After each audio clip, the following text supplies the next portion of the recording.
Hello everyone, कैसे हैं आप सब। आज बात करने वाले हैं एक ऐसे सेक्टर की जो मल्टी बैगर बन रहा है का मतलब ये है अच्छा रिटर्न भी दिया है और मल्टी ईयर ब्रेकआउट भी बहुत सारे स्टॉक में है। देखिए, शॉर्ट टर्म में ऑलवेज कोई ना कोई सेक्टर मल्टी बैगर बनकर अच्छा रिटर्न देता है, उसके बाद वो साइडवेज हो जाता है। अगर एग्जांपल की बात करें तो आईटी सेक्टर लीजिए, फार्मा सेक्टर लीजिए, शुगर लीजिए, स्टील लीजिए, सब ने बहुत अच्छे रिटर्न दिए अगर आपने सही टाइम पे एंट्री की तो। और अब एक ऐसा सेक्टर है जहां ऐसा ही हो रहा है। तो मैं मुकुल अग्रवाल आपका आप ही के YouTube चैनल में स्वागत करता हूं। जो भी नए लोग हो चैनल को जरूर सब्सक्राइब करें, बेल आइकॉन हिट करें और रात के 8:30 बजे का शो कभी मिस ना करें, जहां देते हैं कुछ ट्रेड आप कमा सकें, भाई को दुआ में याद रख सके और किसी भी ब्रेकिंग न्यूज के लिए ट्विटर और टेलीग्राम से जुड़ जाएं। लाखों लोग जुड़कर फायदा ले रहे हैं, आपको भी फायदा होगा।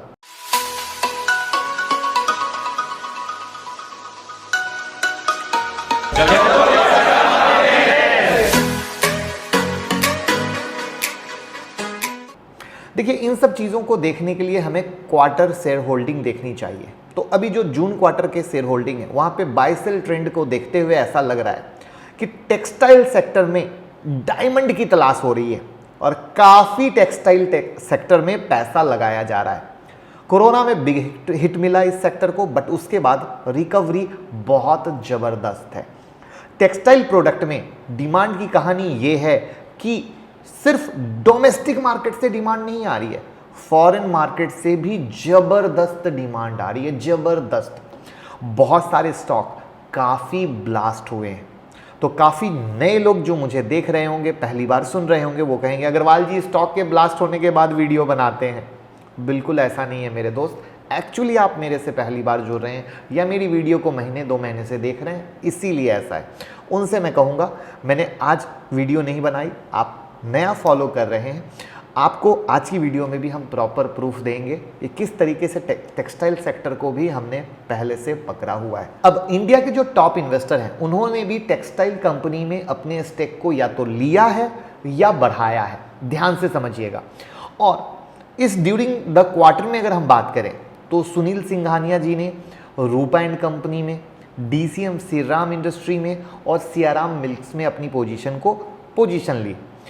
अनिल कुमार गोयल जी की बात करें तो उन्होंने वर्धमान होल्डिंग्स में, नाहर स्पिनिंग मिल्स में, अमर ज्योति स्पिनिंग मिल्स में, DCM नोवेले में पोजीशन लिया है।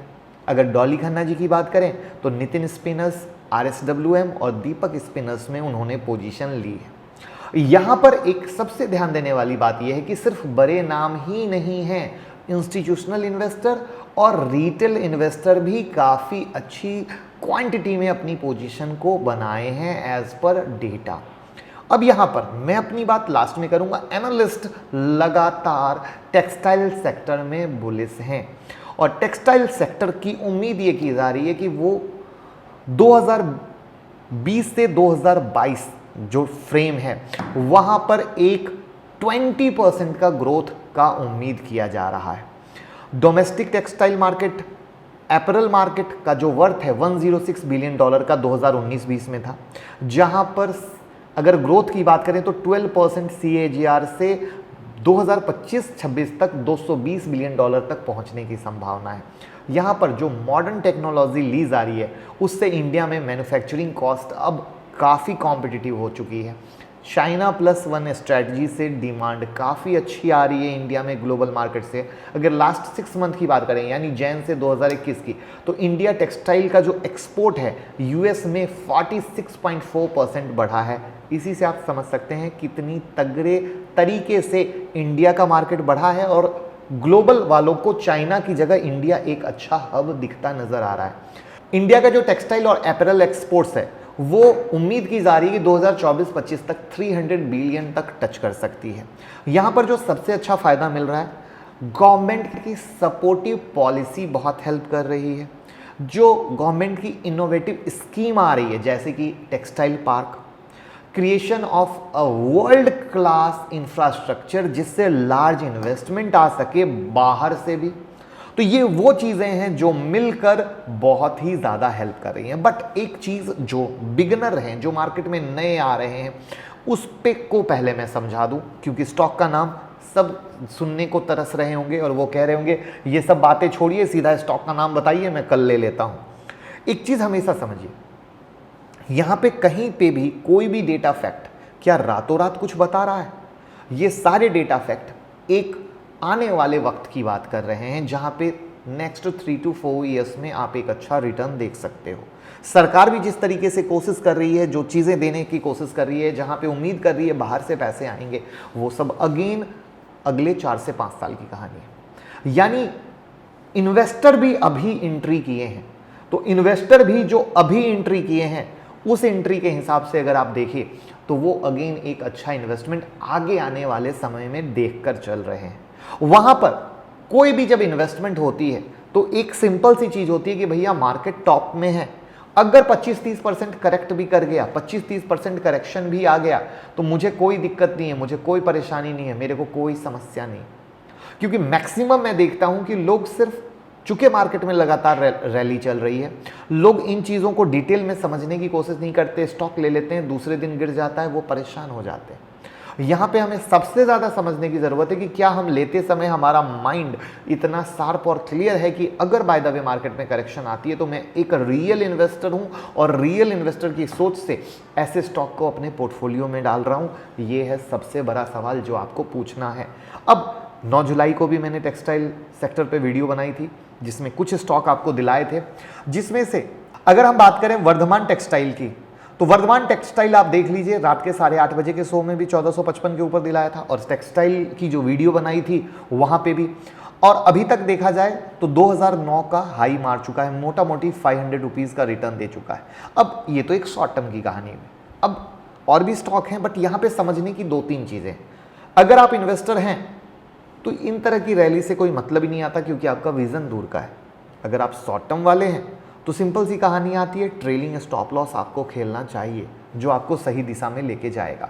उसके बाद दूसरा स्टॉक है जो हमने आपको दिलाया और अभी भी वो चीज़ कहेंगे कि अच्छी है, वो है दीपक स्पिनर्स, जिसको 150 पे दिलाया और अगर उसको देखो तो 340 हो गया, यानी आपका पैसा डबल सिर्फ कम टाइम फ्रेम में। और स्टिल हम ये कह रहे हैं कि ये स्टॉक अच्छे हैं, यानी आपके पास जो स्टॉक पड़े हैं उसको होल्ड करने की ज़रूरत है विद ट्रेलिंग स्टॉप लॉस। या फिर मार्केट में कोई भी करेक्शन आता है तो उस करेक्शन में ये सारे स्टॉक आपके बिल्कुल रडार पे होने चाहिए कि मैं इसको वापस ले सकता हूं। नेक्स्ट स्टॉक है सियाराम सिल्क, 333 के ऊपर दिलाया, 456 हो गया। अब अगेन वेरी गुड स्टॉक है जहां पे आपको इन लेवल्स पे फोकस करना है। नेक्स्ट स्टॉक है रूपा एंड कंपनी, जो अगर आप गौर करो तो 363 के ऊपर दिलाया, लेकिन अब इसका जो रियल ब्रेकआउट है जिसके लिए ये तड़प रहा है वो है 535 का। इसका जो रियल ब्रेकआउट होगा वो होगा 535 का, उसके बाद इसमें रियल आग लगेगी। लेकिन जो नीचे से पकड़ के बैठे हैं वही है इसका इन्वेस्टमेंट का कहानी की जहां से ब्रेकआउट हुआ ऊपर है। नेक्स्ट स्टॉक है डॉलर इंडस्ट्रीज, इसके बारे में लगातार डिमांड आ रही थी, बट 282 के ऊपर ऑलरेडी दिला रखा था, साइडवेज हो गया, तो अभी 342 का हाई मार चुका है। इससे पहले इसने 366 का हाई मारा था। जो भी पकड़ के बैठे हैं बस विजन रखिए कि मैं इन्वेस्टर हूं तो बहुत अच्छा, और अगर आप शॉर्ट टर्म वाले हैं तो नजर रखिए, ट्रेलिंग स्टॉप लॉस खेलिए। अगर फ्रेश एंट्री ढूंढ रहे हैं तो इस सपोर्ट पे पूरा फोकस कीजिए कि ये सपोर्ट अगर गलती से वापस दिखते हैं तो मैं वापस से एंट्री ले सकता हूं। जैसे देखिए इंडो काउंट 210 के ऊपर दिलाया, अगर गौर करो तो 266 का हाई बनाया। तो ये सब चीजें हैं जो मुझे लगता है पर्सनली इस तरीके से स्टॉक को फाइंड करना चाहिए। स्टॉक में किस तरीके से पोजीशन बन रही है, सरकार की क्या पॉलिसी आ रही है, कंपनी किस तरीके से परफॉर्म कर रही है, क्या ग्राउंड लेवल पे वो चीज़ें देखने को मिल रही है, इन सब चीज़ों को जोड़िए और तब आप आराम से अच्छा ले सकते हैं। फार्मा के साथ भी वही हुआ, स्टील के साथ भी वही हुआ, आईटी के साथ भी वही हुआ, शुगर के साथ भी वही हुआ। तो आप कहीं भी देखेंगे मोटा मोटी कहानी वही होती है, बशर्ते कि क्या आप रिसर्च करके सही समय पे एंट्री ले पा रहे हैं। ये है सबसे सोचने वाली बात।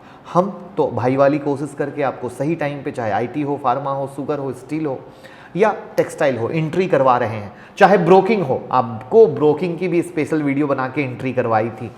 तो बस इस नज़रिए को रखते हुए लाइक का बटन दबा दीजिए, लोगों को साथ शेयर कीजिए और कमाते रहिए। Thank you so much, bye bye everyone.